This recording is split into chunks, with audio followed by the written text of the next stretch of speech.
മധ്യപ്രദേശിലെ ഇൻഡോറിൽ മലിനജലം കുടിച്ച് മരിച്ചവരുടെ എണ്ണം 23 ഉയർന്നിട്ടുണ്ട്. ഭഗവൻദാസ് ബർനെ എന്നയാളാണ് ഒടുവിലായി മരിച്ചത്. തീവ്രപരിചരണ വിഭാഗത്തിൽ കഴിയുന്നവരുടെ കണക്കുകളിൽ വർധനവുണ്ട്.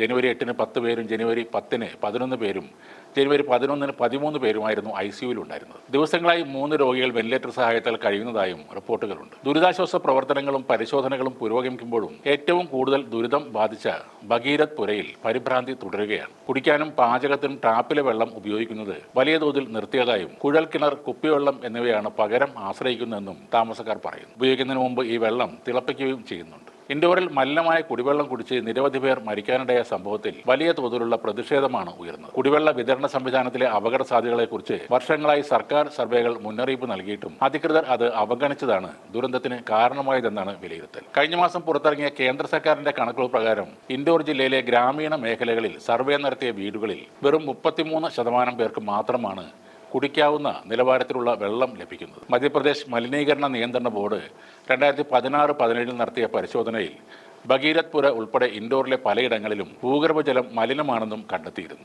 നഗരത്തിലെ 60 സ്ഥലങ്ങളിൽ നിന്ന് ശേഖരിച്ച ബോർവെൽ, ഹാൻഡ് പൈപ്പ് സാമ്പിളുകളിൽ മിക്കതിലും കോളിഫോം ബാക്ടീരിയയുടെ അളവ് അനുവദനീയമായ പരിധിയിലും കൂടുതലാണെന്ന് കണ്ടെത്തി.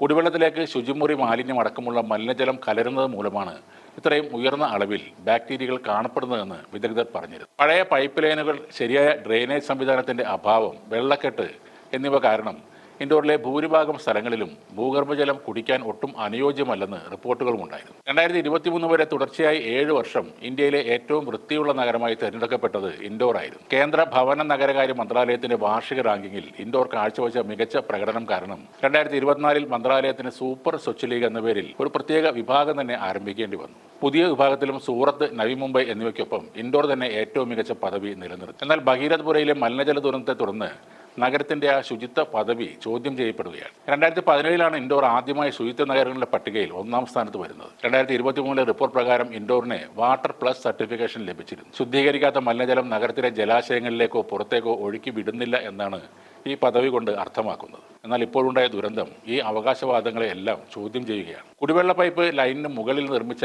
പൊതു ശൗചാലയത്തിൽ നിന്ന് മലിനജലം കുടിവെള്ളത്തിൽ കലർന്നതാണ് ഇൻഡോറിലെ ദുരന്തത്തിന് കാരണമായത്. ടാപ്പുകളിൽ നിന്ന് വരുന്നത് ദുർഗന്ധമുള്ള വെള്ളമാണെന്ന് മാസങ്ങളായി അവിടുത്തെ ആളുകൾ പരാതിപ്പെട്ടിരുന്നെങ്കിലും ഉദ്യോഗസ്ഥർ അത് കാര്യമാക്കി എടുത്തില്ല. ഗുരുതര വീഴ്ച വരുത്തിയ ഈ ഉദ്യോഗസ്ഥരെ സസ്പെൻഡ് ചെയ്തിട്ടുണ്ട്. എന്നാൽ ശുചിത്വ പട്ടികയിൽ 50-ാം സ്ഥാനത്തുള്ള നമ്മുടെ കൊച്ചിയുടെ അവസ്ഥ അതിലും മോശമാണെന്ന് പൊല്യൂഷൻ കൺട്രോൾ ബോർഡിന്റെ റിപ്പോർട്ടുകൾ വ്യക്തമാക്കുന്നു. നഗരത്തിലെ ജലാശയങ്ങളിൽ ബാക്ടീരിയകളുടെ സാന്നിധ്യം അപകടകരമായ അളവിൽ വർദ്ധിച്ചിരിക്കുന്നു എന്നാണ് പുതിയ report. Kerala state pollution control board പുറത്തുവിട്ട കഴിഞ്ഞ 10 വർഷത്തെ കണക്കുകൾ കൊച്ചി നഗരം നേരിടുന്ന വലിയൊരു ആരോഗ്യ പ്രതിസന്ധിയിലേക്കാണ് വിരൽ ചൂണ്ടുന്നത്. കൊച്ചിയിലെ ജലാശയങ്ങളിൽ ടോട്ടൽ കോളിഫോം, ഫീക്കൽ കോളിഫോം എന്നിവ ബാക്ടീരിയകളുടെ അളവ് ക്രമാതീതമായി വർദ്ധിച്ചിരിക്കുകയാണ്.